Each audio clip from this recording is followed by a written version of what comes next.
Direction Chamonix. Bonjour à tous, aujourd'hui je vous emmène avec moi pour un reportage sur la suite des cloches et on va aller rencontrer Thomas. Du coup, la fabrication des sonnettes, ça se fait en plusieurs étapes, il y en a 51 au total. Ah ouais quand même. Ça fait un paquet, donc il y a des petites, des plus grosses, des plus importantes que d'autres, mais bon, elles sont quand même toutes importantes. Et cette forme de sonnette a été créée par Pierre Devoissou afin d'avoir des sonorités uniques de Chamonix. Ça pour les brebis, ouais. Brebis, chèvres. Et pour les vaches c'est... Et pour les vaches, voilà. 9. C'est des bons 8. Ça c'est bon ça. Le genre de sonorité qu'on adore entendre en alpage, de mai à octobre, lorsque les vaches qui produisent du reblochon pâturent de la bonne herbe fraîche. Ou lors de l'an montagnier ou la démontagnier, c'est-à-dire lorsque les producteurs de reblochon partent en haut des montagnes pour fabriquer de délicieux reblochons. C'est une tradition. Et les cloches de Voissou font partie de notre patrimoine français. Les sonnettes, c'est des tôles, un acier spécial. Il y a une épaisseur par taille, donc c'est au dixième de millimètre près pour l'épaisseur.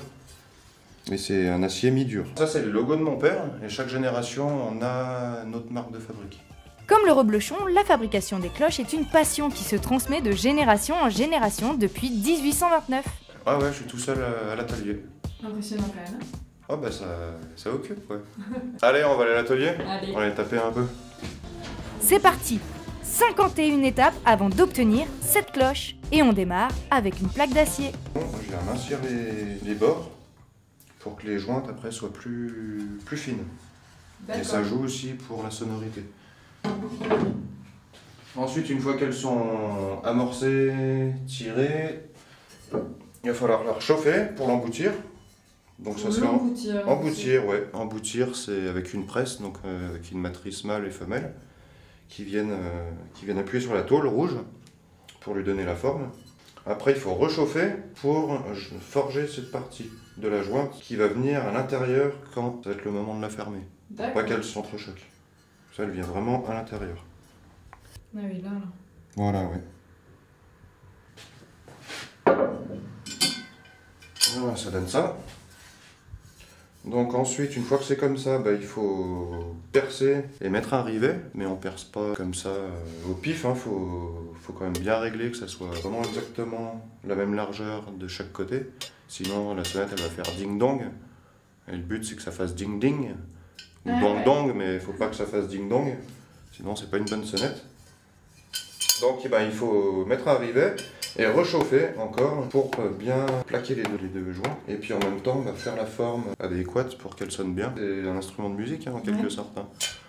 Donc faut qu'il ait la bonne forme comme il faut. Un instrument de musique utile qui sert également pour éloigner les serpents. Numéro 12. Ça sonne mais c'est pas encore ce que tu veux. Non, faut encore la repasser au four. C'est un peu de la forge, c'est un peu de la chaudronnerie. C'est vrai qu'au final tu touches à tout en fait. Ouais, les cuirs aussi.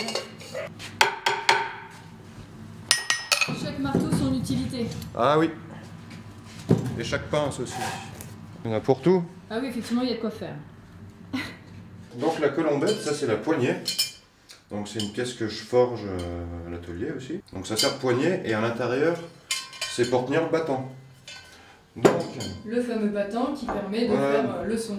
Voilà, qui vient taper, c'est homogène et comme ça la vibration, une fois que ça tape, peut se répercuter de l'autre côté et tourner. Donc la colombette, c'est un fer plat à la base, que je vais forger. Voilà, donc tout à chaud, marteau pilon, marteau. Et donc une fois forgé, on obtient cette pièce-là. Un peu de soudure, 2 trous et hop, la colombette est en place. Et pour que la cloche sonne correctement, Thomas fait fondre du cuivre et du laiton à 1115 degrés pendant 2 heures, ce qui servira de joint afin que le son ne s'échappe pas. Hop, alors on va voir ce que ça donne. C'est une bonne sonnette. Voilà. Quand elles sont encore toutes propres, toutes nettoyées, c'est encore plus joli.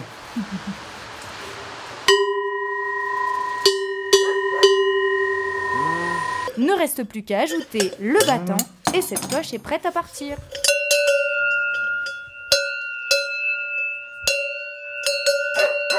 Le reblochon, tu manges comment toi? Comme ça, avec du bon pain, une petite bouteille de rouge et puis c'est top. Mais sinon, la dernière fois, j'ai découvert mousse de reblochon au genépi. Et c'est super bon, monstre bon quoi. Bon allez, je vais te laisser travailler, je t'ai assez embêté. Allez, à la prochaine. À bientôt, salut, merci. Et nous, on se retrouve bientôt pour un prochain épisode.